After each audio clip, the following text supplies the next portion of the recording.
नमस्कार विद्यार्थी मित्र मैत्रिणींनो.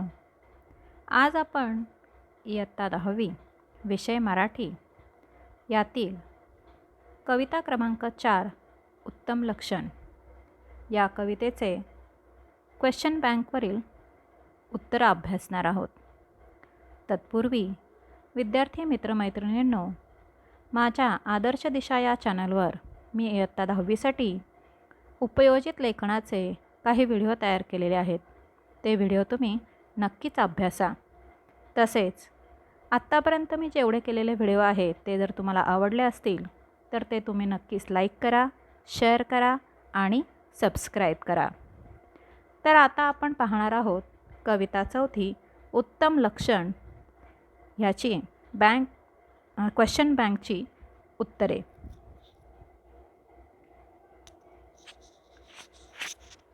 विद्यार्थी मित्रमैत्रिणींनो,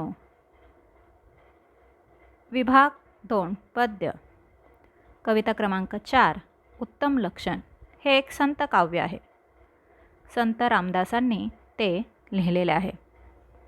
कृती क्रमांक 1 मध्ये आपल्याला हे संत काव्यावरील प्रश्नांची उत्तरं सोडवायची आहेत.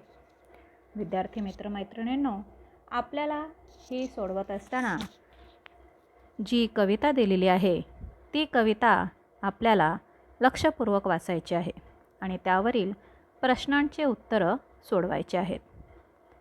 त्यामध्ये आपण पाहणार आहोत प्रश्न दुसरा अ, पुढील कवितेच्या आधारे सूचनेनुसार कृती करा.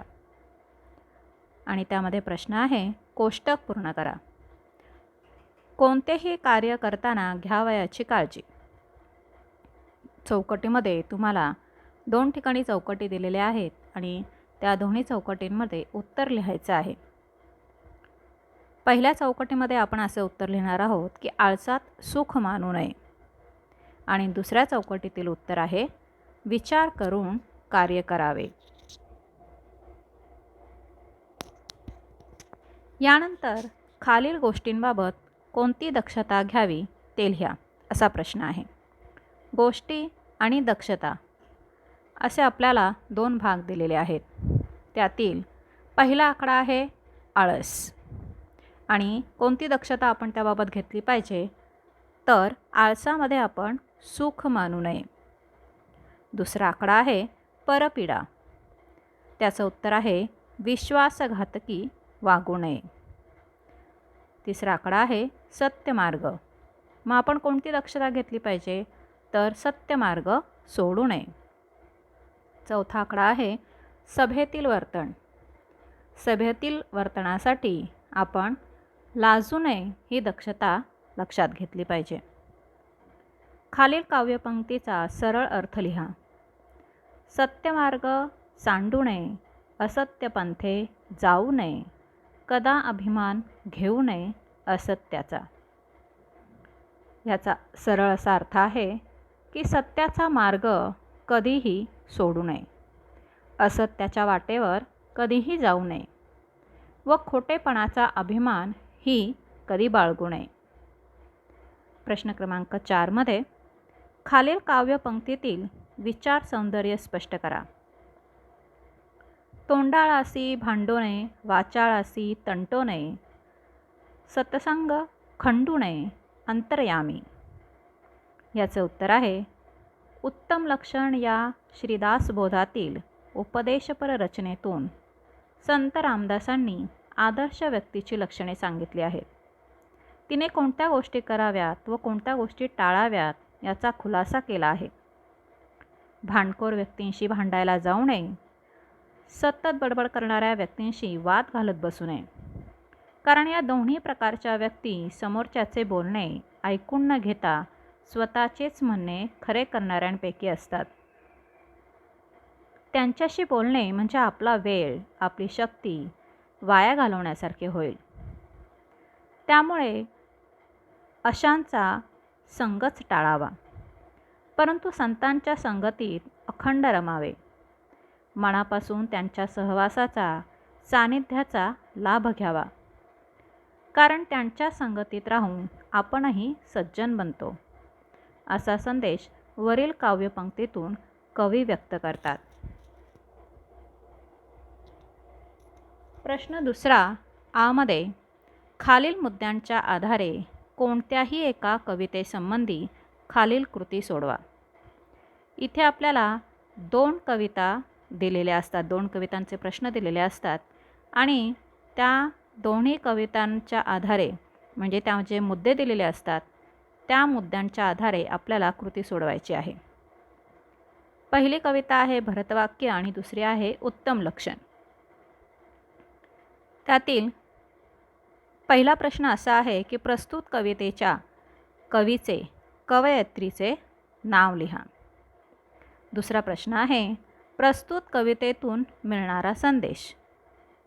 आणि तिसरा प्रश्न आहे कविता आवडण्याची किंवा न आवडण्याची कारणे लिहा. या दोन्ही कवितांविषयी आपल्याला इथे लिहायचं आहे. पहिला आपण बघणार आहोत भरतवाक्य.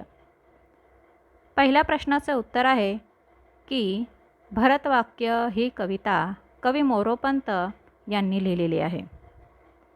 दुसरा प्रश्न आहे की या कवितेतून आपल्याला कोणता संदेश मिळतो. भरतवाक्य या रचनेतून कवी मोरोपंत आपल्याला चांगल्या माणसांच्या संगतीचे व सद्विचारांच्या श्रावणाचे महत्त्व सांगत आहेत. आपण नेहमी सज्जन व्यक्ती, सत्कर्म, सद्विचारांच्या सानिध्यात रमावे, आत्मबोध करून घ्यावा, खोटा अहंकार त्यागावा, मोहाला बळी पडू नये असे आवाहन ते आपल्याला करतात. परमेश्वराच्या नामस्मरणात नेहमी तल्लीन राहावे अशी शिकवण ते आपल्याला देतात. तिसरा प्रश्न आहे की कविता आवडण्याची किंवा न आवडण्याची कारणे लिहा.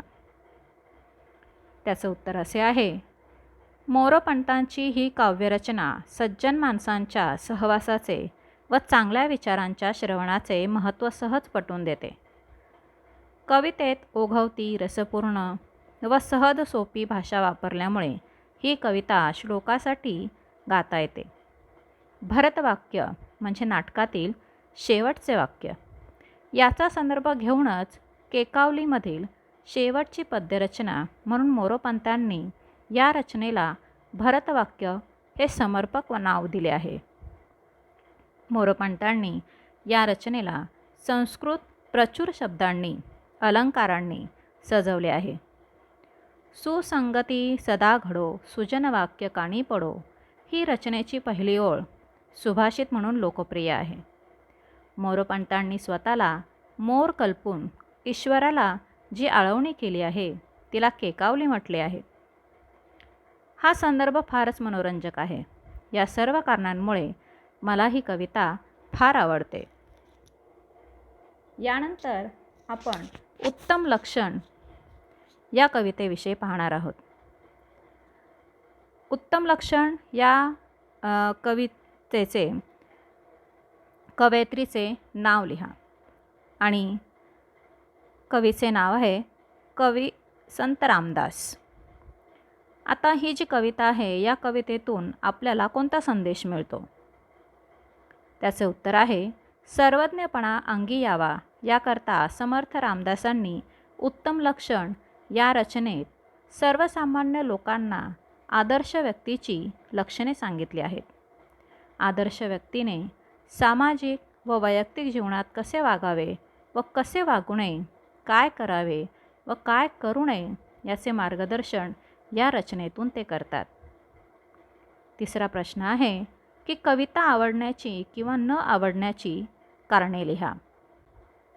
त्याचं उत्तर आहे उत्तम लक्षण या कवितेत संत रामदास यांनी आदर्शत्वाची संकल्पना स्पष्ट केली आहे.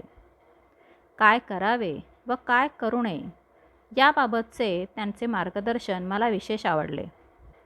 परपीडा, उपकार यासारख्या उपसर्ग घटित तर सत्यमार्ग यासारख्या सामासिक शब्दांचा वापर केल्यामुळे मराठी भाषेची समृद्धी या कवितेतून जाणवते.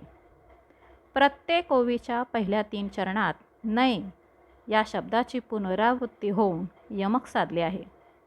यामुळे कविता नादमय झाली आहे. तसेच ही कविता आपल्याला जीवन कसे जगावे याचा आदर्श घालून देते. या सर्व वैशिष्ट्यांमुळे मला ही कविता खूप आवडते. प्रश्न दुसरा ई. खाली दिलेल्या काव्यपंक्तींचे रसग्रहण करा. अपकीर्ती ते सांडावी, सत्कीर्ती वाढवावी, विवेके दृढ धरावी वाट सत्याची. त्याचं उत्तर आहे उत्तम लक्षण या श्रीदास बोधातील उपदेशपर रचनेतून संत रामदासांनी आदर्श व्यक्तीची लक्षणे सांगितली आहे. तिने कोणत्या गोष्टी कराव्यात व कोणत्या गोष्टी टाळाव्यात याचा खुलासा यातून केला आहे. माणसाने नेहमी स्वतःच्या प्रतिमेस जपावे. स्वतःची अपकीर्ती पसरेल असे वर्तन कधीही करू नये. नेहमी चांगले कर्म करून स्वतःची कीर्ती वाढवावी. अशा प्रकारे माणसाने आपल्या योग्य वर्तनातून स्वतःचा उत्कर्ष साधावा असा आशय प्रस्तुत कवितेमधून व्यक्त होतो. प्रस्तुत रचना संत काव्य आहे. हे उपदेशपर काव्य आहे. यातून शांतरसाचा अनुभव मिळतो. प्रस्तुत काव्यपंक्तीत विरुद्धार्थी शब्दांची योजना केलेली आहे. त्यामुळे काव्य सौंदर्यात भर पडली आहे. उदाहरणार्थ अपकीर्ती, सत्कीर्ती ही 3.5 चरणांची ओवी आहे. पहिल्या 3 चरणांमध्ये वी या अक्षराची पुनरावृत्ती होऊन कविता नादमय झाली आहे. व या अक्षराच्या पुनरावृत्तीने अनुप्रास अलंकार साधला आहे. रामदासकालीन मराठी भाषेचा गोडवा व आंतरिक लय यामुळे ही रचना वैशिष्ट्यपूर्ण झाली आहे. विद्यार्थी मित्रमैत्रिणींनो, नक्कीच तुम्हाला हा व्हिडिओ आवडला असेल. धन्यवाद.